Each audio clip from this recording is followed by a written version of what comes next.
الرحمن الرحیم نحمده ونصلی ونسلم علی حبیبہ الکریم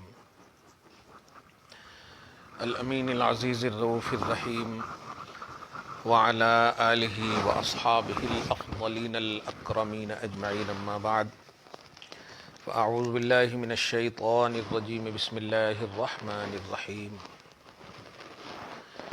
یعلم ما یلج فی الارض وما یخرج منها وما ينزل من السماء وما يعرج فيها وهو الرحيم الغفور صدق الله العظيم الصلاة والسلام عليك وعلى آلك وأصحابك وأهل بيتك يا رسول الله صلى الله تعالى عليك وسلم.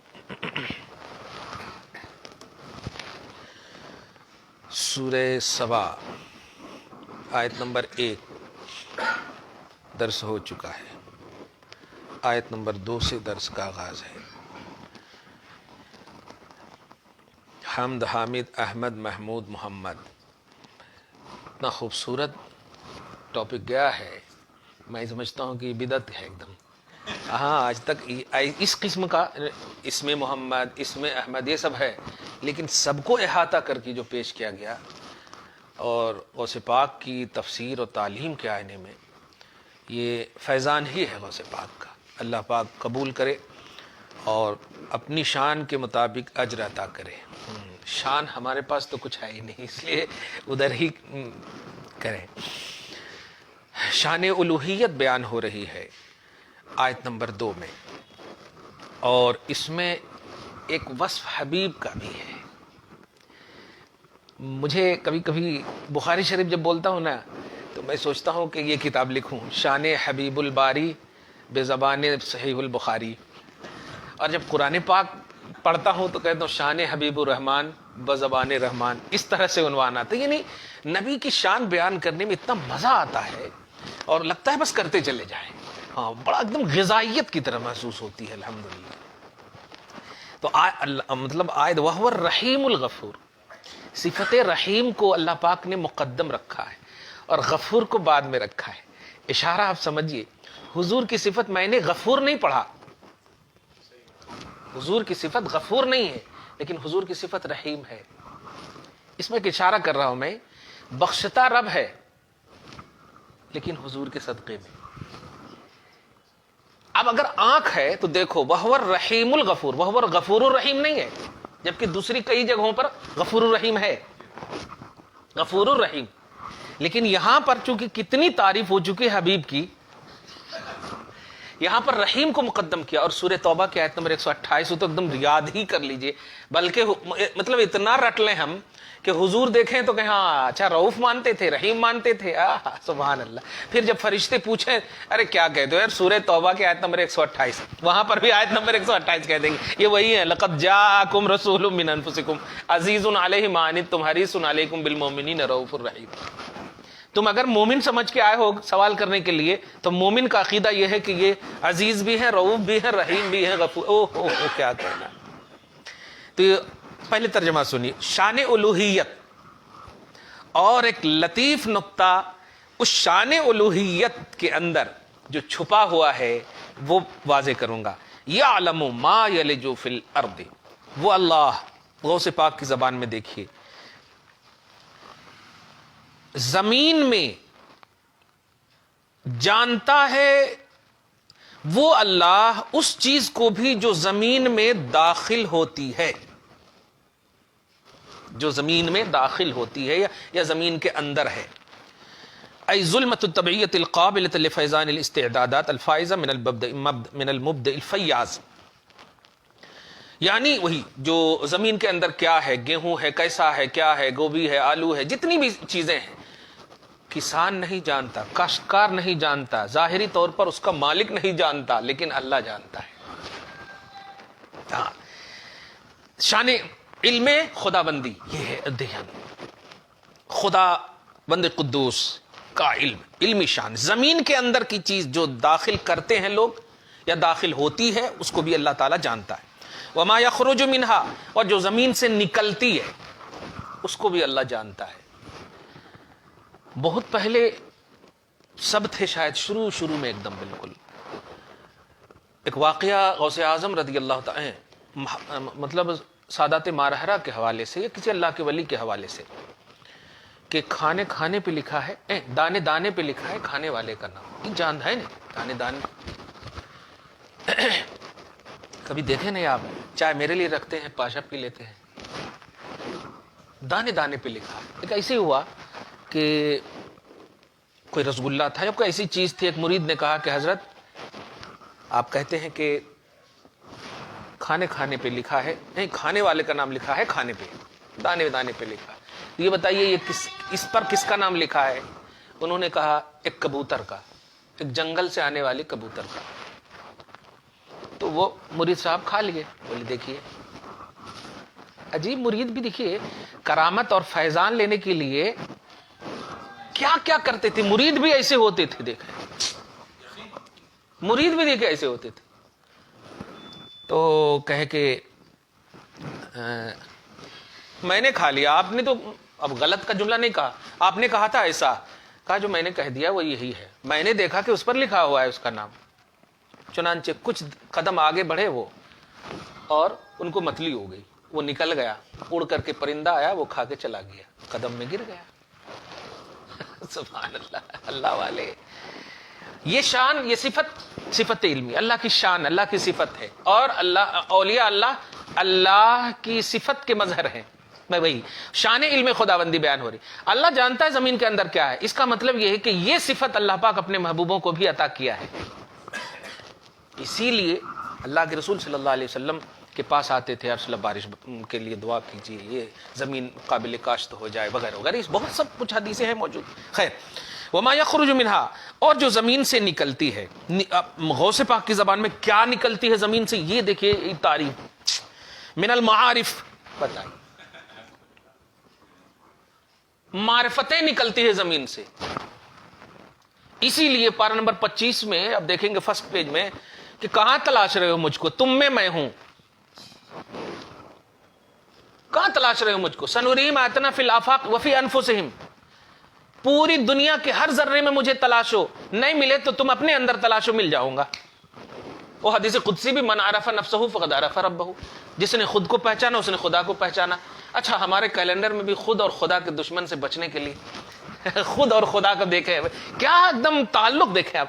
خود سے بچنا ہو، خدا کو مانیے. خود سے اور خدا کے دشمن سے بچنے کے لیے غوث پاک کی دعا. سبحان اللہ. خیر، تو معرفتیں نکلتی ہیں زمین سے. جماعت والوں کو ابھی تک نبی کی معرفت سمجھ میں نہیں آئی. آگے والحقائق، اور حقیقت خداوندی، حقائق الہیہ نکلتی ہیں زمین سے. الکامنہ المختفیہ فیہا علی مقتضی تربیت مربیہا کیوں کہہ رہا ہوں کہ معرفتیں اور حقیقتیں نکلتی؟ اس لیے کہ جب چیزیں نکلتی ہیں تو آٹومیٹک دماغ میں آتا ہے، یا اگر مومن ہے تو کہتا الحمدللہ اللہ تیرا شکر ہے کہ تو نے پیدا کیا. تو وہاں پر صفت مربی چھپی ہوئی ہے. مربی، واہ واہ. اور صفت مظہر، ظاہر کرنے والا. دیکھیے ہر جگہ کوئی صفت، آپ جیسے کہ آپ کو اولاد مانگنا ہو تو یہ نہیں کہہ سکتے یا قہار اولاد دے دے. نہیں نہیں نہیں نہیں. ہاں، یا وہاب، اے عطا کرنے والے ہے نہیں، وہاب کی صفت لانی ہوگی. سبحان اللہ. تو یہاں دیکھیے مربی اور مظہر وہاں پر چھپا ہوا ہے. یہ ظاہر چیز جو ہوئی ہے اس کا ظاہر کرنے والا کون ہے؟ یہ پیدا جو ہوئی ہے اس کی تربیت کرنے والا، پیدا کرنے والا کون ہے؟ واہ واہ واہ، سبحان اللہ، الحمدللہ. واہ میرے غوث. یہ بھی اللہ جانتا ہے. اور آگے دیکھیے وما ينزل من السماء. اور اسی طرح اللہ اپنے علم حضوری، جب بھی اللہ کا علم بولا جائے تو وہی جو یاد رکھیں، علم حضوری قدیم. علم حضوری قدیم. حضوری سے مطلب کوئی ان پرزینٹ نہیں، ہمیشہ ہمیشہ ہمیشہ ہر حال میں اللہ کے پاس حاضر ہے کوئی چیز. اسی لیے تو کبھی کبھی جماعت والوں سے کہتا ہوں، یار آپ لوگ بولتے ہو کہ اللہ ہی غیب جانتا ہے، تو حاضر کون جانتا؟ اللہ عالم الغیب والشہادہ، غیب بھی جانتا ہے اور شہادہ بھی جانتا ہے. تو صرف آپ غیب ہی پر اعتراض کیوں کرتے ہیں؟ یہ غلطی ہے. تو اللہ پاک کے پاس کوئی چیز غیب ہی نہیں ہے، سارا علم حضوری ہے. سارا علم حضوری ہے. واہ واہ واہ. اسی طرح اللہ اپنے علم حضوری کے ساتھ یہ بھی جانتا ہے کہ ما ينزل من السماء، باپ رے باپ، وہ جو آسمان سے اترے گا. میں نے حدیث پاک کے حوالے سے حضرت میکائیل علیہ السلام ہے بارش کا معاملہ، یہ جو بھی فرشتے ہیں، جب قطرہ، ایک معرفت کا مصرع بول رہا ہوں، قطرے قطرے میں سمندر ہے نظر پیدا کر. قطرے قطرے میں سمندر ہے نظر پیدا کر. سمندر نہیں اترتا ہے، قطرہ اترتا ہے، بنا ڈالتا ہے سمندر کو. اسی لیے لوگوں کو چاہیے تجارت کی دنیا میں کہ آغاز زیرو سے کریں.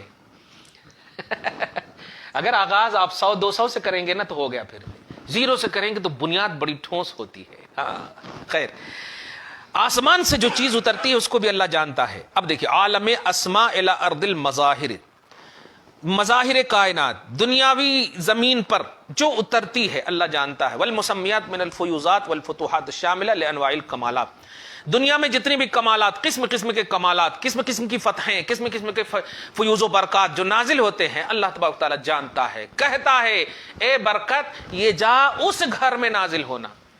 اسی لیے ہم دعا کرتے ہیں اللہ اولاد میں برکت عطا فرما، کیونکہ برکت اللہ جانتا ہے.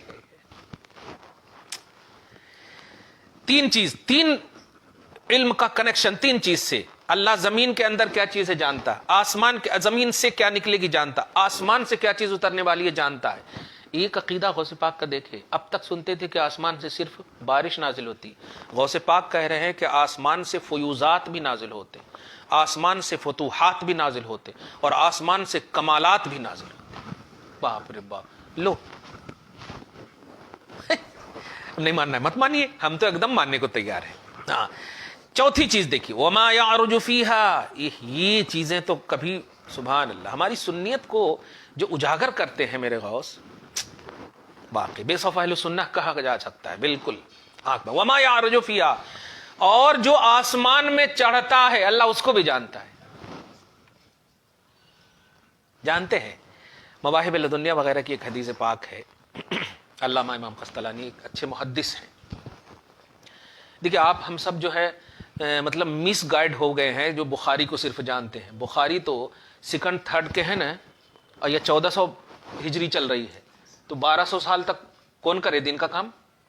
امام بخاری 156 ہے نہیں، ارے 256 میں انتقال کیے، دوسری اور تیسری کے بعد جو 1100-1200 برس گزرے، کون کرے کہ نہیں؟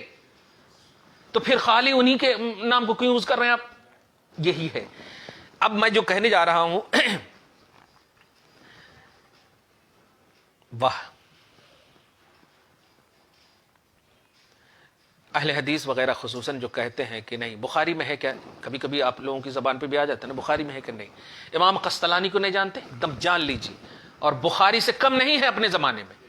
یہ دیکھیے، کل بھی ایک جملہ آپ سنے ہوں گے درس میں کہ اللہ پاک فرماتا ہے کہ میں نے زکریا، یحییٰ، عیسیٰ، یسوع، جتنے بھی انبیاء ہیں سب کو ہم نے تمام جہان پر فضیلت بخشی. اب آپ بتائیے، قرآن کہتا ہے کلن فضلنا علی العالمین، اگر قرآن کے لفظ کو ایگزیکٹ دیکھیں تمام جہان پر فضیلت بخشی، تو پھر حضور صلی اللہ علیہ وسلم، جب ان انبیاء کرام کو سارے جہان پر فضیلت ہے تو پھر حضور کی فضیلت نہیں. سوال یہ ہے کہ حضور کے اب عالم ہے ہی نہیں، سارے جہان کی فضیلت ان کو، تو حضور کو نہیں. جواب یہ ہے کہ ان کو جو عالمین میں اس وقت کے لحاظ سے فضیلت ہے، اور حضور کو جو عالمین پر فضیلت ہے وہ ہر وقت کے لحاظ سے. یہ دیکھیں، اور اگر یہ نہیں کریں گے تفسیر توضیح، تو پھر ماننا پڑے گا کہ حضور صلی اللہ علیہ وسلم کامن ہے، پھر سید الانبیاء نہیں ماننا پڑے گا، افضل الانبیاء نہیں ماننا پڑے گا، کیونکہ سب کو فضیلت ہے عالمین پر. نہیں، اس زمانے میں جو عالمین تھے سارے عالم میں زکریا کو فضیلت ہے، تو زمانی فضیلت تھی. پوائنٹ نوٹ کرے. ہاں یہ ہے اصل. ایسے ہی بخاری، مسلم، یہ سب رٹو نہیں یار، ہر وہ کتاب جو توحید سے ریلیٹڈ ہو سینے سے لگاؤ، ہر وہ کتاب. ہاں، ورنہ پھر ہم آپ کے ناصر الدین البانی کو بھی نہیں مانیں گے. صاحب بات ہے، سعودی عرب کے بھی عالم کو نہیں مانیں گے. جب نہیں یہ ماننا ہے بخاری کے علاوہ تو ہم آپ کو بھی نہیں مانیں گے. کلیئر ہے؟ ہاں خیر. نہیں کیا مطلب؟ علم تو علم کا مطلب نہیں، علم دیکھیے، علم ہمارا جو مطلب بیس آف توحید ہے وہ حضور ہے، ورنہ دنیا جب سے قائم ہے نالج والے ہیں ہی، لیکن ہم جو یہاں کہہ رہے توحید کو جو یوز کرنے کے لیے یا رسالت کو یوز کرنے کے لیے جو بخاری کا جملہ بولتے ہیں، وہ آپ مت جائیے حضور سے پہلے، حضور سے پہلے ہم دنیا ہی نہیں چاہتے ہیں، ہاں ظاہر ہم دنیا ہی نہیں چاہتے۔ حضور صلی اللہ علیہ وسلم کے زمانے میں ایک بات تو اور کہہ دیتا ہوں نا یار، اگر کتاب اور نالج کی بنیاد پر تم کسی کو مانتے ہو تو ابو بکر صدیق کی ایک بھی کتاب دکھاؤ دنیا میں، افضل البشر مانتے ہو کہ نہیں؟ خود امام بخاری عنوان باندھ رہے ہیں افضل البشر کا سمجھ رہے ہیں؟ تو جو سارے انسان میں سب سے افضل اور کتاب ایک بھی نہیں، تو کیا کتاب کی بنیاد پر وہ کون سا بخاری پڑھ کر کے افضل البشر بنے؟ ایسا نہیں۔ فضیلت کا راز حضور پاک صلی اللہ علیہ وسلم کو بلیو کرنا ہے، ماننا ہے۔ امام بخاری اپنے زمانے میں امیر المؤمنین فی الحدیث ہیں، لیکن اب وہی رہیں گے ایسا نہیں ہے، ورنہ ان کی شرحیں بھی نہیں ہوتی۔ ان کے بعد بھی صدیاں، علماء ربانیین کا لفظ ہے، عالم ربانی نہیں کہا، علماء، یہ جو پلورل کا سینٹینس ہے۔ خیر وہ ان لوگوں کے نظریے ہیں، ان کے زمانے کے حساب سے امیر المومنین فی الحدیث ہیں، اور آج تک ان کی کتاب ہمارے لیے معیار ہے۔ لیکن دوسرے جو ائمہ محدثین ہیں جن کا اجتہاد، جن کی تحدید مطلب حدیث دانی، شروع حدیث دانی، یہ ساری چیزیں جو ہے اگر نہیں مانیں گے تو پھر آپ کو بھی ہم نہیں مانیں گے، ڈکلیئر کرتے ہیں۔ صاف بات یہی ہے، نہ ماننے کا اگر یہی پیمانہ ہے کہ صرف بخاری ہی کو مانا جائے۔ اسی لیے ایک اور بات دھیان میں رکھیے گا، حضور پاک صلی اللہ علیہ وسلم کی سب سے پہلی حدیث جو پیش کیا ہے بخاری نے، وہ ہے انما الاعمال بالنیات۔ کیا عقیدہ دینا چاہ رہے ہیں؟ عمل کی حدیث ہے۔ گویا امام بخاری نے صحیح بخاری کو لکھنے کا مقصد بتا دیا کہ میں نے اہل عقیدہ کے لیے لکھا ہے، اہل حدیث کے لیے نہیں لکھا ہے، اہل عقیدہ کے لیے، کہ عمل کا دار و مدار نیتوں پر ہے۔ عمل بعد میں کرنا، نیت پہلے شروع صحیح کر۔ دیکھیے، عمل بعد میں کرنا، نیت۔ اور آج بخاری کو رفع یدین یعنی عمل کے لیے یوز کیا جا رہا ہے، جبکہ خود بخاری کا منشا کیا ہے؟ عقیدہ پہلے۔ انما الاعمال بالنیات، عمل کا دار و مدار نیتوں پر ہے، اس کو نہیں پیش کرتے۔ کہاں چلے جائیں گے سیڑھی چھلانگ لگا کر کے اوپر۔ خیر، میں جو بات کہنے جا رہا تھا وہ یہ ہے کہ اہل سنت و جماعت کے بیس ہیں غوث پاک۔ چوتھا علم حضوری غوث پاک نے، وما یعرج فیہا، اور جو آسمان پر چڑھتا ہے اللہ اس کو بھی جانتا ہے۔ اب حدیث پاک لی، عمل کا دارمدار نیتوں پر۔ کس لیے آپ غوث پاک کی نیاز کرتے ہیں؟ بتائیے کیا نیت ہے؟ کیا آپ یہ چاہتے ہیں کہ ہم سوئیں گے تو تکیہ کے نیچے پیسہ آنا؟ ہرگز یہ نہیں نیت ہے۔ آپ یہ چاہتے ہیں کہ ان کو جو فیوز و برکات ربانی حاصل ہیں ہمیں بھی کچھ چھینٹ مل جائے، ان کی محبوبیت مل جائے، ان کا قرب مل جائے، ان کی دعا مل جائے، اللہ کی بارگاہ میں وہ ریکویسٹر بن جائیں، ہمارے ضامن بن جائیں۔ صرف یہی نیت ہے، اور بخاری میں ہے کہ عمل کا دارمدار نیتوں پر ہے۔ تو ہماری نیت میں جب یہ ہے تو آپ نیاز کو غلط کیسے کہہ سکتے ہیں؟ بخاری کی وہ حدیث نکال دو آپ، کیونکہ اللہ تبارک تعالیٰ نے خود کہا ہے کہ میری بارگاہ میں آنے کے لیے میرے محبوبوں کا وسیلہ لو۔ اے ایمان والو، ڈرو اللہ سے اور مجھ تک پہنچنے کے لیے وسیلہ ڈھونڈو۔ سورہ مائدہ کے آیت نمبر 35 یا ایھا الذین آمنوا اتقوا اللہ وابتغوا الیہ الوسیلہ، میرے پاس آنے کے لیے وسیلہ ڈھونڈو۔ تو اللہ پاک خود فرما رہا۔ اچھا، نیک عمل بھی یہاں پر کہتے ہیں، کچھ لوگ کہتے ہیں کہ نیک عمل وہاں نماز پڑھو، ٹھیک ہے بھائی، ہم بھی نماز پڑھتے ہیں، ہاں الحمدللہ۔ ذرا صرف ایک وضو سے 5 دن نماز پڑھ کے بتاؤ 5 دن نماز پڑھ کے بتاؤ۔ ایک دن تو خیر کسی طرح، ارے نہیں، اب ذرا وہاں 40 سال، اب پھر 49 اولاد، یہ تو ایک دم صاف کہیں گے مطلب بالکل امپاسبل۔ تو یہی تو ہے جو سمجھ میں نہ آئے وہ اسی کا نام غوث ہے۔ سمجھ میں آ جاتی پھر کہاں سے غوث سمجھ میں آ جائے؟ نہیں، اس میں تو کامن ہو جاتے۔ خیر، غوث پاک فرما رہے ہیں اس سلسلے میں کہ کیا چڑھتا ہے اللہ کی بارگاہ میں اس کو بھی اللہ جانتا ہے۔ تو پیچھے پڑھ لیے تھے آپ سورہ فاطر میں کہ کلمہ طیب یعنی نیک اعمال چڑھتے ہیں، اور نیاز، فاتحہ، 10واں 20واں جتنے بھی ہیں سب مالی بدنی عبادت کا مرکب ہے۔ مالی بدنی عبادت کا مرکب ہے۔ ابھی آپ جائیں گے، کوئی مانگنے والا، آپ نے 10 روپیہ نکال کے دے دیا، بتائیے عبادت ہے یا نہیں؟ انہوں نے دعا دے دیا اللہ آپ کے بچے کو اچھا رکھے، تو اگر غوث پاک کے لیے آپ نے نیاز کیا اور کھایا یا کھلایا، کیسے نہیں ثواب ملے گا؟ قرآن پاک کی آیتیں ان کو تو دیے آپ قرآن پاک پڑھ کے بھی نہیں، نکالے دے دیے.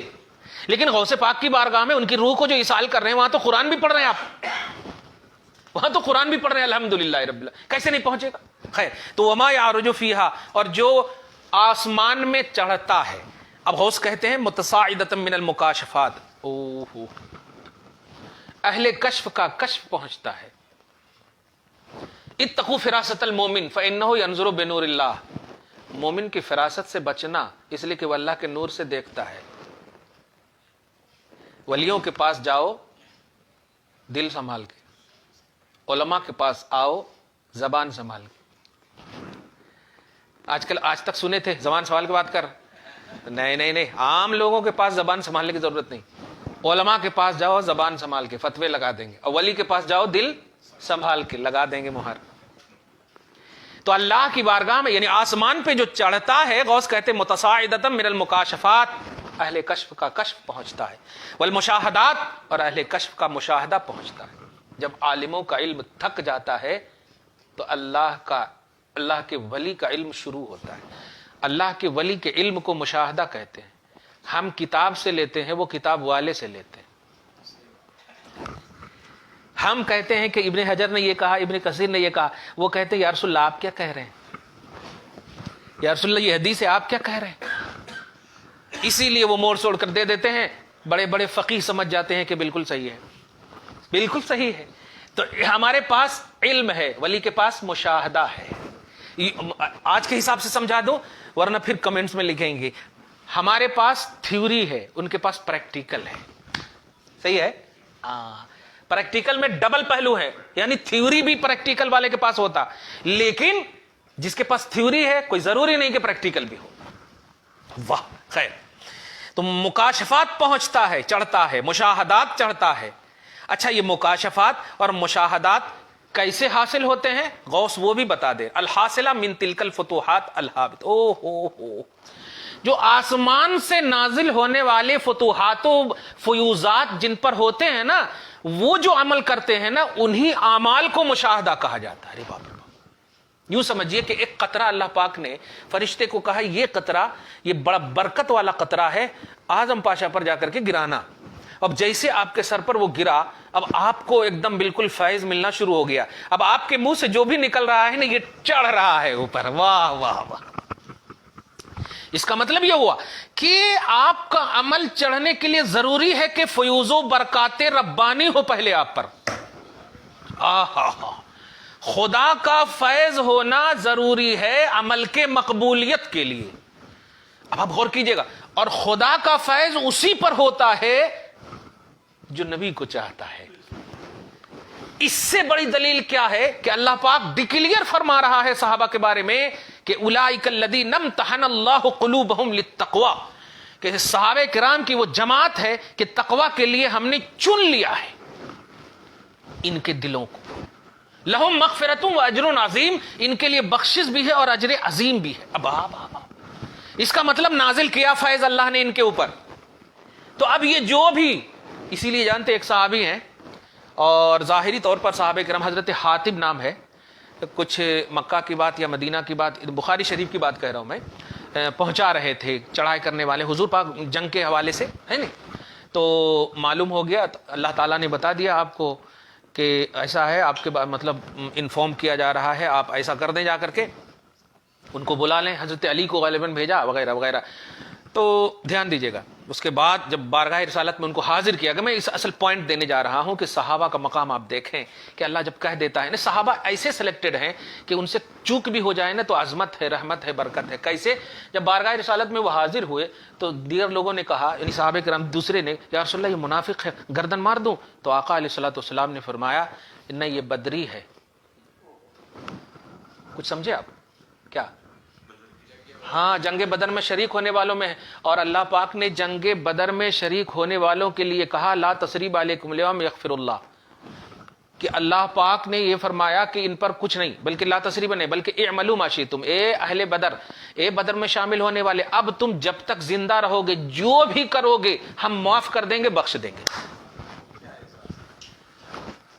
اب آپ بتائیے, صحابہ کرام کہہ رہے ہیں کہ دیکھیے آپ کا انفارمیشن دینے جا رہے تھے وغیرہ وغیرہ, مطلب بظاہر چک ہے, کہا یا رسول اللہ اجلت نہ کیجیے، میں خود بتا دے رہا ہوں، یا رسول اللہ میرے رشتہ دار کچھ رہتے ہیں وہاں، اسی لیے میں اطلاع دینا تاکہ وہ بچ جائیں وغیرہ وغیرہ۔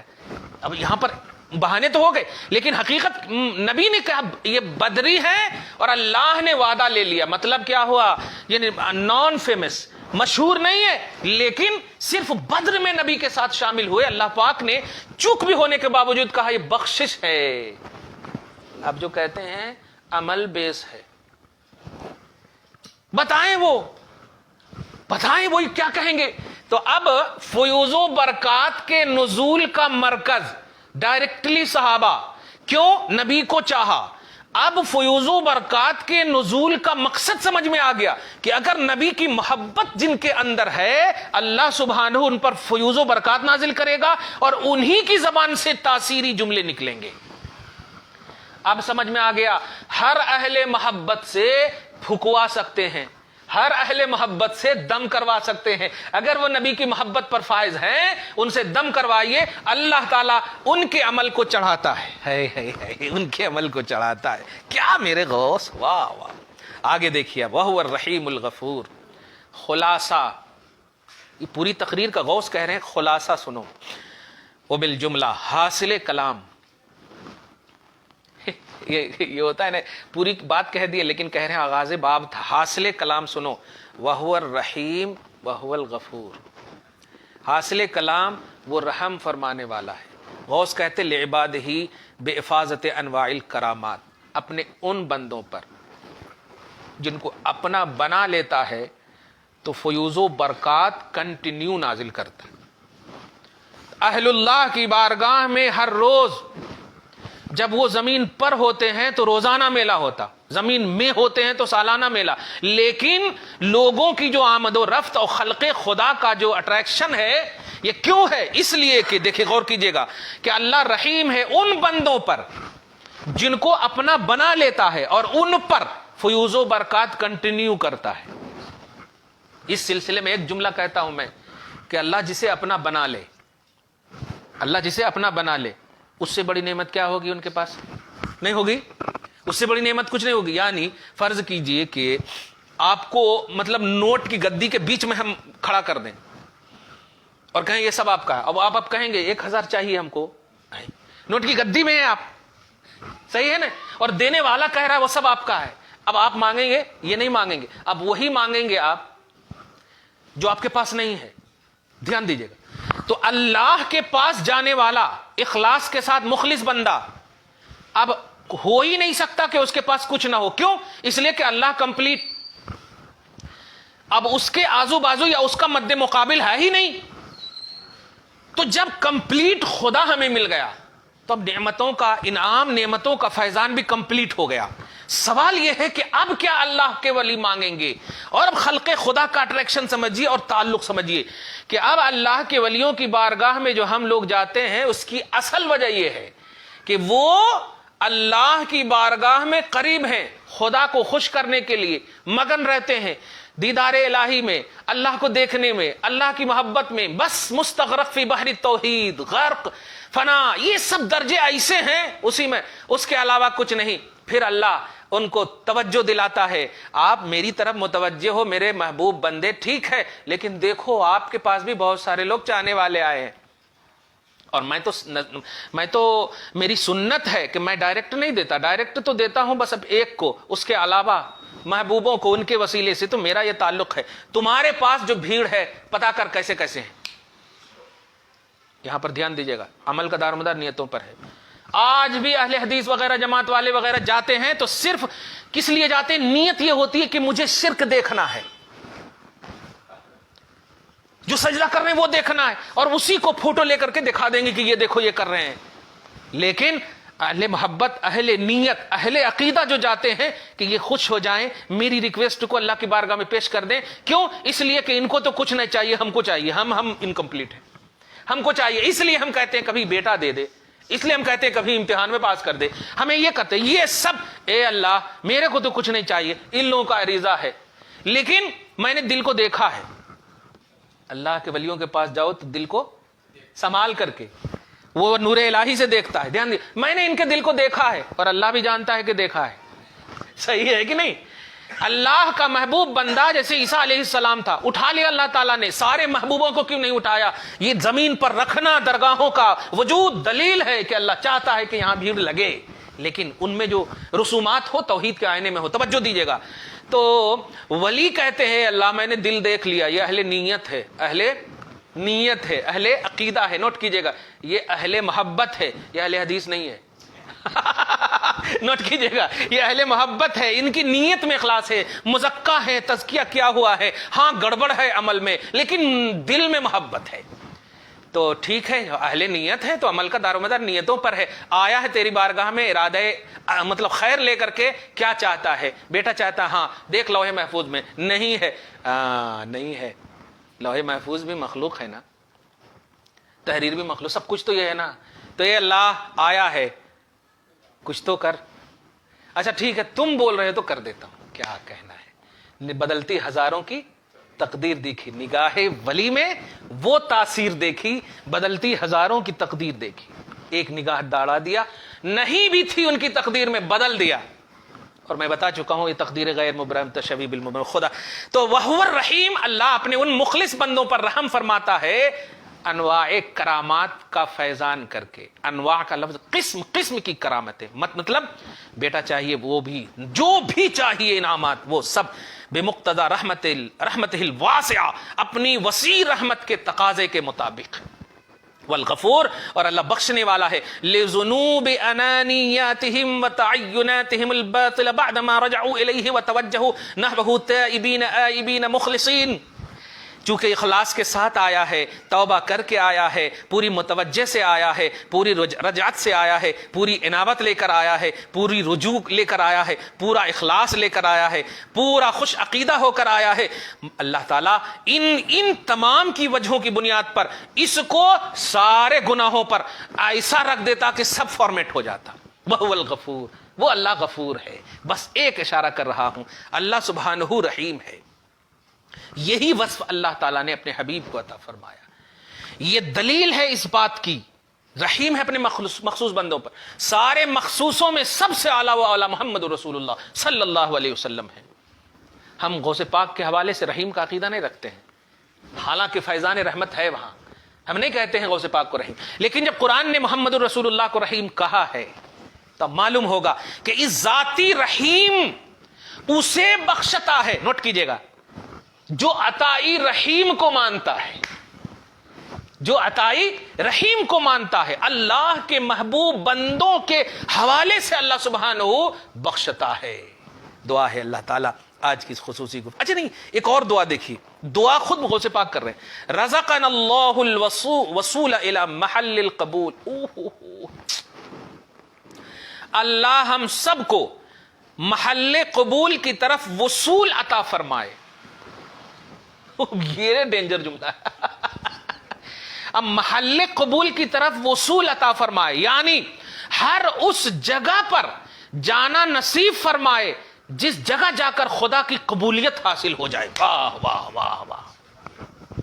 اللہ تعالیٰ آج کی اس خصوصی گفتگو کو اور خصوصاً غوث پاک رضی اللہ تعالی عنہ کی اس دعائے پاک کی برکتوں سے ہم سب کو فیوز و برکات جیلانی سے نوازتے ہوئے شرف قبولیت عطا فرمائے، اپنی شان کریمی کے مطابق اجر عطا فرمائے، گھر بار میں اولاد میں برکتیں عطا فرمائے، نسلوں کی بخشش فرمائے، اصلوں کی حفاظت فرمائے، اصلوں کی بخشش فرمائے، نسلوں کی حفاظت فرمائے، ہر دو کی بخشش فرمائے، ہر دو پر رحم فرمائے، جو انتقال کر چکے ہیں انہیں غریق رحمت فرمائے، برزخی دنیا کو آراستہ فرمائے، حشر کے ہولناکی سے بچائے، جنت کے حصول تک کی تمام راہوں کو آسان سے آسان تر فرمائے، گھر، معاشرہ، سوسائٹی، ملک، عالم اسلام میں جہاں کہیں بھی مسلمان بھائی پریشان حال ہے، سب کی پریشانیوں کو دور فرمائے، ملک کی سیاسی رساکشی کی بنیاد پر ہم مظلوموں کی مدد فرمائے، خصوصاً یہاں کی جمہوریت کا تحفظ فرمائے، سالمیت کو مزید دائمیت عطا فرمائے، پوری نظر سے،